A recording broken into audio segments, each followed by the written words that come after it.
Hello दोस्तों, स्वागत है आपका आपके अपने यूट्यूब चैनल में। दोस्तों, आज हम बिहार जी के प्रैक्टिस सेट 12 करेंगे और ये 50 महत्वपूर्ण क्वेश्चन हैं जो आगामी बिहार के एग्ज़ाम हैं। दोस्तों, बहुत ज़्यादा महत्वपूर्ण क्वेश्चन हैं, 50 very very important question.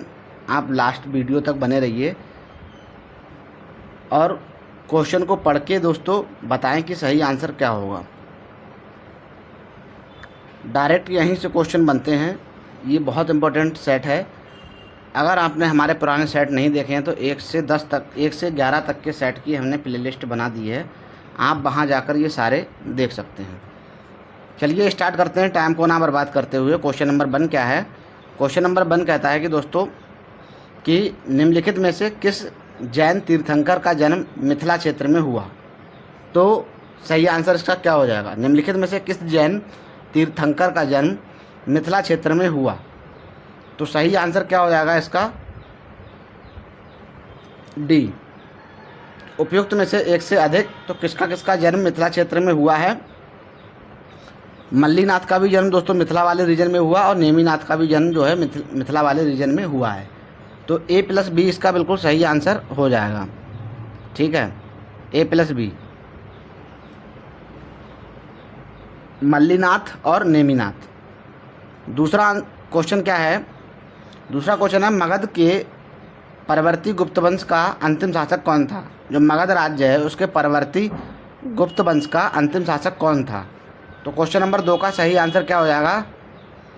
Magadh के जो परवर्ती गुप्त वंश का अंतिम शासक कौन था? जीवित गुप्त। कौन था? जीवित गुप्त इसका अंतिम शासक था। ये बिल्कुल सही आंसर हो जाएगा, जीवित गुप्त। आगे क्या है? Question number 3। क्वेश्चन नंबर 3 क्या है कि गुप्त काल की समाप्ति के पश्चात किस वंश का शासन स्थापित हुआ? जो गुप्त काल समाप्त हुआ उसके बाद दोस्तों किस वंश का शासन स्थापित हुआ? 3 नंबर क्वेश्चन क्या है? 3 नंबर क्वेश्चन का सही आंसर बताएं। इसका सही आंसर क्या हो जाएगा? मौखरी वंश का स्थापना हुई थी। गुप्त काल समाप्ति के बाद जो है वो बिहार में मौखरी वंश की स्थापना हुई थी। क्या आंसर हो जाएगा? सी बिल्कुल सही आंसर हो जाएगा। 4 नंबर क्वेश्चन क्या है? 4 नंबर कि निम्नलिखित में से कौन सा विद्वान कनिष्क के दरबार में नहीं था? ऐसा कौन सा विद्वान था जो कनिष्क के दरबार में नहीं था? ठीक है, वासुमित्र, कालिदास या दोस्तों नागार्जुन, या उपयुक्त में से एक से अधिक। तो 4 का सही आंसर क्या हो जाएगा? कालिदास कनिष्क के दरबार में नहीं थे। ठीक है, कालिदास नहीं थे, वसुमित्र और नागार्जुन थे। ठीक है, वासुमित्र और नागार्जुन कनिष्क के दरबार में थे, जबकि कालिदास कनिष्क के दरबार में नहीं थे। अब आप कमेंट में हमें बताएंगे कालिदास जो है वो किनके दरबार में थे और किसके दरबार में नवरत्न के नाम से जाने जाते थे। ठीक है, 5 नंबर क्वेश्चन क्या है? 5 नंबर क्वेश्चन कि अशोक ने अपने शासनकाल के कितने वर्षों बाद बुद्ध की ज्ञान स्थली बोध गया यात्रा की थी? तो इसका सही आंसर क्या है? अशोक ने अपने शासनकाल के कितने वर्षों के बाद बुद्ध ज्ञान स्थली बोध गया की यात्रा की थी? तो 5 का सही आंसर क्या हो जाएगा? 5 का सही आंसर बोध गया की इन्होंने यात्रा कब की थी? 10 वर्ष के बाद में की थी। ठीक है, बोध गया की यात्रा कितने वर्ष बाद की थी? 10 वर्ष के बाद की थी। अगर आपने हमारा प्राचीन इतिहास का वीडियो नहीं देखा है तो प्ले लिस्ट में जाके देखिए, ये सारे क्वेश्चन वहाँ कराए गए हैं, मतलब थ्योरी के रूप में ये सारा पढ़ाया गया है। 6 नंबर क्वेश्चन है कि मौर्य सम्राट बिंदुसार के राज दरबार में यूनानी शासक एंटियोकस प्रथम ने किसे अपना राजदूत बनाकर भेजा था? तो बिंदुसार के दरबार में जो एंटियोकस प्रथम ने किसे अपना राजदूत बनाकर भेजा था? तो क्वेश्चन नंबर 6 का सही आंसर क्या हो जाएगा? तो दोस्तों क्वेश्चन नंबर 6 का सही आंसर क्या हो जाएगा? डायनोसियस। ठीक है, तो एंटियोकस ने किसने बना के भेजा था? डायनोसियस को। यूनानी शासक था एंटियोकस प्रथम ने। क्वेश्चन नंबर 7 क्या है? क्वेश्चन नंबर 7 बताएं क्या है कि ऋग्वेद में मगध क्षेत्र के निवासियों के लिए किस शब्द का प्रयोग किया गया है? ऋग्वेद में जो मगध क्षेत्र है उसके निवासियों के लिए किस क्षेत्र का प्रयोग किया गया है? 7 नंबर क्वेश्चन का सही आंसर क्या होगा? इसका सही आंसर जो ऋग्वेद में मगध क्षेत्र के निवासियों के लिए, ठीक है, किस शब्द का प्रयोग किया गया है? तो ये व्रात शब्द का प्रयोग किया गया है। किसका? व्रात शब्द का। 7 का सही आंसर क्या हो जाएगा? सी। तो ऋग्वेद में मगध क्षेत्र के निवासियों के लिए किस शब्द का प्रयोग किया गया है? तो व्रात्य क्षेत्र के शब्द का प्रयोग किया गया है। क्वेश्चन नंबर 8 क्या है? क्वेश्चन नंबर 8, खगोल शास्त्री आर्यभट्ट का संबंध बिहार के किस नगर से है? जो खगोल शास्त्री आर्यभट्ट हैं उनका संबंध बिहार के किस नगर से है? तो 8 का सही आंसर क्या हो जाएगा? पाटलिपुत्र। सही आंसर क्या हो जाएगा? पाटलिपुत्र नगर से संबंध रखते हैं आर्यभट्ट। ठीक है, आगे क्या है? Question number 9। क्वेश्चन नंबर 9 क्या है? क्वेश्चन नंबर 9 दोस्तों कि पालकालीन कलाकार विट्ठल पाल कहाँ से निवासी थे? जो पालकालीन कलाकार थे विट्ठल पाल, वो कहाँ के निवासी थे? तो 9 नंबर क्वेश्चन का सही आंसर क्या हो जाएगा? विट्ठल पाल जो है वो नालंदा के निवासी थे। कहाँ के थे? नालंदा के निवासी थे। तो पालकालीन शासक जो विट्ठल पाल हैं वो नालंदा के निवासी थे। 10 नंबर क्वेश्चन है कि बख्तियार खिलजी की हत्या किसने की थी? बख्तियार खिलजी की हत्या किसने की थी? क्वेश्चन नंबर 10 का सही आंसर क्या हो जाएगा? तो बख्तियार खिलजी की हत्या जो है अली मर्दान खान ने की थी। किसने? अली मर्दान खान ने की थी। क्वेश्चन नंबर 11 क्या है? क्वेश्चन नंबर 11, क्वेश्चन नंबर 11 कि सिकंदर लोदी ने 1995 से 96 में बंगाल के किस शासक को पराजित कर दरिया खान नूहानी को बिहार का उप शासक नियुक्त किया? तो बिहार का उप शासक सिकंदर लोदी ने दरिया खान नूहानी को नियुक्त किया। एक क्वेश्चन तो ये बनता है, लेकिन बिहार का उप शासक किसे नियुक्त किया है? तो इसका सही आंसर क्या हो जाएगा? 11 का सही आंसर हुसैन शाह सरकी को किया था। किसे? हुसैन शाह सरकी को। दरिया खान नूहानी को बिहार सौंपा था, इसका गवर्नर बनाया था। शासक या उप शासक हुसैन शाह नूहानी को बनाया था। क्वेश्चन नंबर 12 क्या है कि शेर शाह एवं हुमायूं के बीच चौसा का युद्ध कब हुआ था? शेर शाह और हुमायूं के बीच में चौसा का युद्ध कब हुआ था? तो इसका सही आंसर क्या हो जाएगा? 12 का उपयुक्त में से कोई नहीं। चौसा का जो युद्ध हुआ था वो कब हुआ था? चौसा का युद्ध 1539 में हुआ था। 1539 में चौसा का युद्ध होता है। कब होता है? 1539 में चौसा का युद्ध होता है। तो उपयुक्त में से कोई भी नहीं इसमें सही है। क्वेश्चन नंबर 13 का सही आंसर, क्वेश्चन नंबर 13 क्या है कि शेर शाह के काल में बिहार का सूबेदार कौन था? जो शेर शाह है, शाहजहां है, शाहजहां के काल में बिहार का सूबेदार कौन था? उसका नाम बताएं दोस्तों। तो शाहजहां के काल में बिहार का सूबेदार कौन था? 13 का सही आंसर क्या हो जाएगा? शाइस्ता खां। शाहजहां के काल में बिहार का सूबेदार शाइस्ता खां थी। ठीक है। क्वेश्चन नंबर 14 है कि बिहार के दानापुर यानी पटना के सैन्य टुकड़ियों ने कब विद्रोह किया था? बिहार की दानापुर यानी पटना की सैन्य टुकड़ियों ने विद्रोह कब प्रारंभ कर दिया था? तो क्वेश्चन नंबर 14 का सही आंसर क्या हो जाएगा? 25 जुलाई 1857 को दानापुर छावनी से विद्रोह स्टार्ट हो गया था। कब? 25 जुलाई 1857 को। तो याद रखना, बिहार के दानापुर पटना के सैन्य टुकड़ियों ने कब विद्रोह स्टार्ट किया था? तो 25 जुलाई 1857 को स्टार्ट किया था। क्वेश्चन नंबर 15 क्या है? क्वेश्चन नंबर 15 कि बंग भंग आंदोलन के दौरान बिहार में राखी बंधन दिवस कब मनाया गया? बंग भंग आंदोलन के दौरान बिहार में जो राखी बंधन दिवस कब मनाया गया? 15 का सही आंसर क्या हो जाएगा? 16 अक्टूबर 1905 को कहाँ मनाया गया? बंग भंग आंदोलन के दौरान बिहार में राखी बंधन मनाया गया। कब? 16 अक्टूबर 1905 को। ठीक है। तो बंग भंग आंदोलन के दौरान बिहार में राखी बंधन कब मनाया गया? 16 अक्टूबर 1905 को। क्वेश्चन नंबर 16 है कि ब्रिटिश शासन के दौरान बिहार को एक अलग प्रांत का दर्जा किस वर्ष प्राप्त हुआ? अलग प्रांत का दर्जा किस वर्ष प्राप्त हुआ? तो इसका सही आंसर क्या हो जाएगा? 16 का सही आंसर 12। क्या हुआ? 12 को 1912 को बिहार को दर्जा प्राप्त हुआ एक अलग प्रांत का। इसी आधार पर 22 मार्च 1912 के 22 मार्च को बिहार दिवस के रूप में मनाया जाता है। और ये स्थापित कब हुआ? 1 अप्रैल 1912 को। ठीक है, अस्तित्व में आया था। क्वेश्चन नंबर क्या है? क्वेश्चन नंबर 17 कि बिहार के किस उपनवाब को अफगान ने हत्या कर दी थी? बिहार के एक उपनवाब थे, अफगानों ने उनकी हत्या कर दी। तो 17 नंबर क्वेश्चन का सही आंसर कौन था? जैनुद्दीन हैबत जंग की। ठीक है। बिहार के किस उपनवाब को अफगानों ने हत्या कर दी थी? तो उसका नाम था जैनुद्दीन हैबत जंग। ठीक है, सही आंसर सी हो जाएगा।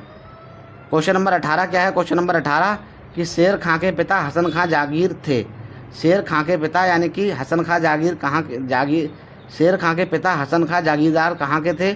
शेर खां मतलब शेर शाह सूरी के पिता हसन खां उनका नाम था, वो जागीर कहाँ के थे? तो इसका सही आंसर क्या हो जाएगा? 18 का सही आंसर सासाराम के वो जागीरदार थे। ठीक है, कहाँ के? सासाराम के जागीरदार थे। 19 नंबर क्वेश्चन क्या है दोस्तों कि पटना में जुलाई 1857 के विद्रोह का प्रारंभ किसके नेतृत्व में हुआ था? पटना में जुलाई 1857 के विद्रोह को संबंध किससे है? तो ये दोस्तों किससे है? 19 का सही आंसर पीर अली के नेतृत्व में हो जाएगा। क्या हो जाएगा? पीर अली जी के नेतृत्व में हो जाएगा। ठीक है, अगर कहें कि बिहार में 1857 की विद्रोह की क्रांतिकारी आंदोलन का नेतृत्व किसने किया, तो उसका सही आंसर कुंवर सिंह जी हो जाएगा। क्वेश्चन नंबर 20 है कि कोल विद्रोह कब हुआ था? कोल विद्रोह दोस्तों कब हुआ? तो इसका सही आंसर क्या होगा? 20 का सही आंसर कोल विद्रोह 1831 से 32 में हुआ था। कोल विद्रोह कब हुआ? 1831 से 32 में कोल विद्रोह हुआ था। फिर दोस्तों क्वेश्चन क्या है? Question number 21। क्वेश्चन नंबर 21 है कि राजकुमार शुक्ल ने महात्मा गांधी से चंपारण आने का अनुरोध कांग्रेस के किस अधिवेशन में किया था? तो राजकुमार शुक्ल ने महात्मा गांधी से चंपारण आने का अनुरोध कांग्रेस के किस अधिवेशन में किया था? तो ये लखनऊ अधिवेशन 1936 में हुआ था। लखनऊ अधिवेशन नहीं, लखनऊ अधिवेशन 1916 में 16 में किया था, तभी 17 में आए थे। ठीक है, 1916 बिल्कुल सही आंसर हो जाएगा लखनऊ अधिवेशन में। इसके बाद क्वेश्चन नंबर दोस्तों 22 क्या है? क्वेश्चन नंबर 22 कि ब्रिटिश यात्री वर्नियर बिहार के किस मुगल शासक के समय आया था? ब्रिटिश यात्री वर्नियर जो है बिहार के किस मुगल शासक के समय आया था? क्वेश्चन नंबर 22 का सही आंसर क्या हो जाएगा? तो ये औरंगजेब हो जाएगा। क्या है? औरंगजेब हो जाएगा। ठीक है, ब्रिटिश यात्री वर्नियर बिहार के कुछ मुगल शासक के समय आया था, तो ये औरंगजेब के शासनकाल के समय आया था। क्वेश्चन नंबर 23 है कि मुगल शासक फर्रुखसियर द्वारा राजाभिषेक पटना में कब करवाया गया था? तो मुगल शासक फर्रुखसियर का राजाभिषेक पटना में किया गया था 1713 में। बिल्कुल सही आंसर क्या हो जाएगा? सी बिल्कुल सही आंसर हो जाएगा। मुगल शासक फर्रुखसियर के द्वारा राज्याभिषेक पटना में कब कराया गया था? तो 1713 में। पहले ऐसे मुगल शासक थे जिनका राज्याभिषेक पटना में हुआ। दूसरा शाह आलम द्वितीय थे जिनका 1761 में हुआ था। ठीक है, विधिवत राज्याभिषेक 1761 में मुगल शासक का हुआ था। किनका? शाह आलम द्वितीय का। क्वेश्चन नंबर 24 क्या है? क्वेश्चन नंबर 24 कि भारत में वहाबी आंदोलन के प्रवर्तक सैयद अहमद पटना कब आए थे? भारत में वहाबी आंदोलन के जो प्रवर्तक थे जिनका नाम सैयद अहमद पटना कब आए थे? क्वेश्चन नंबर 24 का सही आंसर क्या हो जाएगा? 1821 में पटना आ गए थे। कब आए थे? 1821 में पटना आ गए थे। 1821 में पटना आ गए थे। एक सेकंड दोस्तों,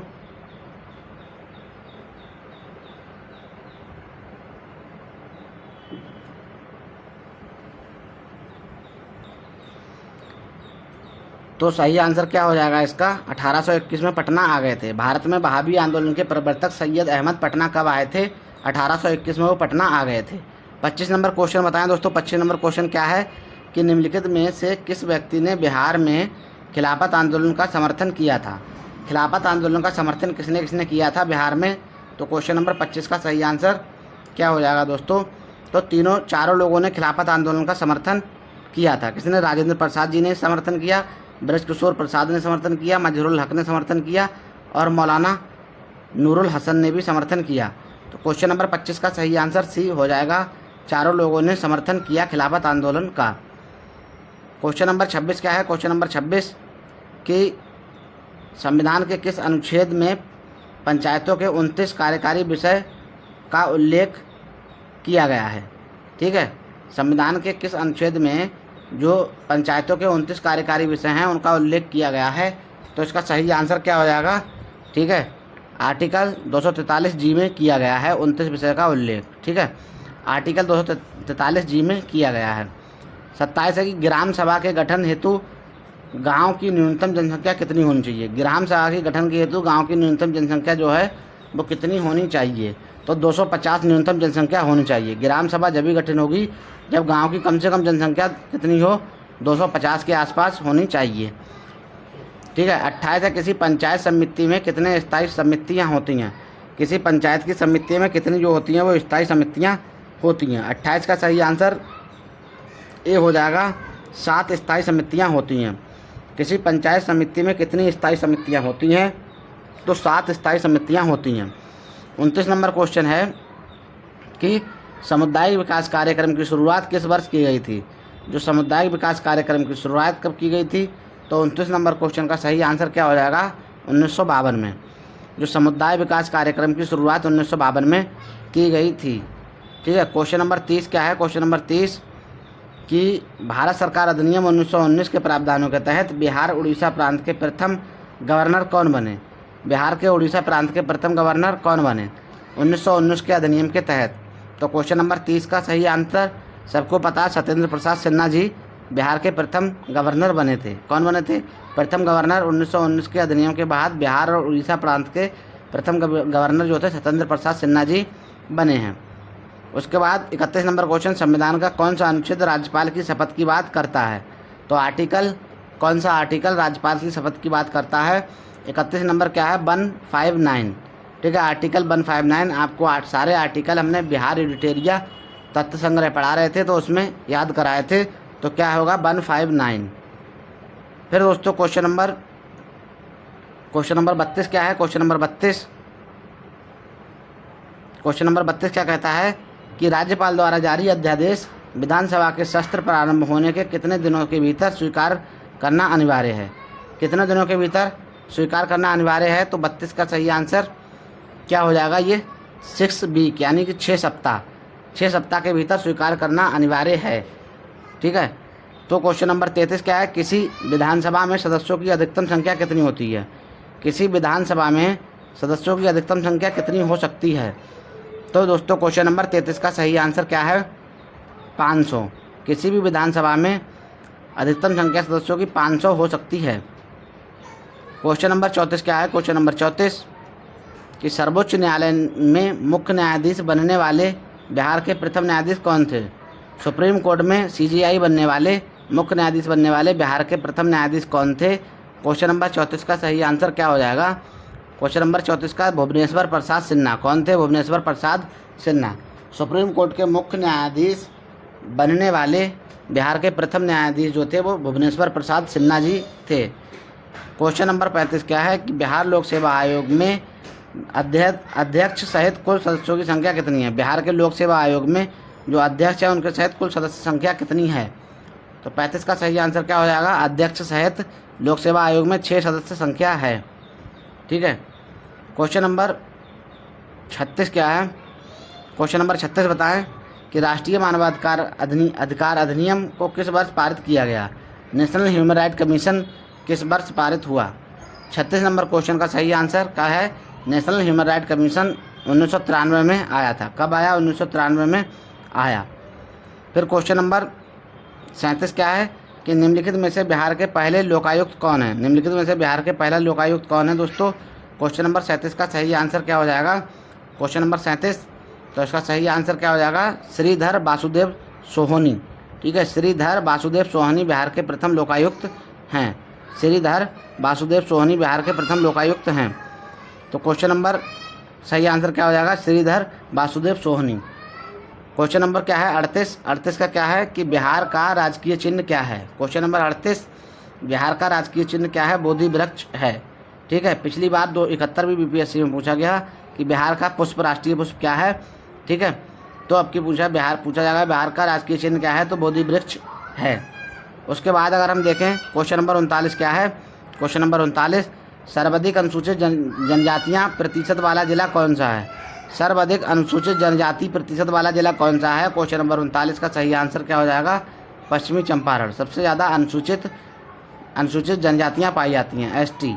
सर्वाधिक अनुसूचित जनजाति वाला जिला कौन सा है? पश्चिमी चंपारण में सबसे ज़्यादा अनुसूचित जनजातियाँ पाई जाती हैं। फिर दोस्तों क्वेश्चन नंबर 40 क्या है? क्वेश्चन नंबर 40 क्या है कि 2011 की जनसंख्या के अनुसार 1000 से अधिक लिंग अनुपात वाला जिले की संख्या कितनी है बिहार में? 2011 की जनगणना के अनुसार 1000 से अधिक लिंग अनुपात वाले जिलों की संख्या बिहार में कितनी है? 40 नंबर क्वेश्चन का सही आंसर केवल एक है, वो भी कौन सा है? किशनगंज। ठीक है, केवल एक है, वो भी कौन सा है? किशनगंज है। बार बार आज पता नहीं क्या प्रॉब्लम हो रही है दोस्तों। तो इसका सही आंसर क्या हो जाएगा? एक बिल्कुल सही आंसर हो जाएगा। ठीक है, उसके बाद हम देखते हैं क्वेश्चन नंबर 41 कौन सा है? प्लाईवुड उद्योग के लिए बिहार का कौन सा जिला सर्वाधिक प्रसिद्ध है? प्लाईवुड उद्योग के लिए बिहार का कौन सा जिला सबसे ज़्यादा प्रसिद्ध है? तो इसका 41 का सही आंसर क्या हो जाएगा? वैशाली प्लाईवुड उद्योग के लिए सबसे ज़्यादा प्रसिद्ध जिला है। कौन सा? वैशाली प्लाईवुड उद्योग के लिए सबसे ज़्यादा प्रसिद्ध जिला है। ठीक है दोस्तों। क्वेश्चन नंबर 44 क्या है? 42 बिहार में सर्वाधिक वर्षा किस क्षेत्र में होती है? बिहार में सर्वाधिक वर्षा जो है वो किस क्षेत्र में होती है? तो आपको पहले ही बताए थे बिहार में सर्वाधिक वर्षा जो है वो इस वाले रीजन में होती है। तो बिहार के कौन से रीजन में है ये? नॉर्थ ईस्ट वाले रीजन में। ठीक है, उत्तर पूर्वी क्षेत्र में। 42 का ए बिल्कुल सही आंसर हो जाएगा। उत्तर पूर्वी क्षेत्र में सर्वाधिक वर्षा होती है। उसके बाद क्वेश्चन नंबर 43 क्या है कि मुख्यमंत्री नीतीश कुमार ने हर घर बिजली योजना की शुरुआत कब की थी? मुख्यमंत्री नीतीश कुमार ने हर घर बिजली योजना की शुरुआत कब की थी? इसका सही आंसर 43 का क्या हो जाएगा? बी।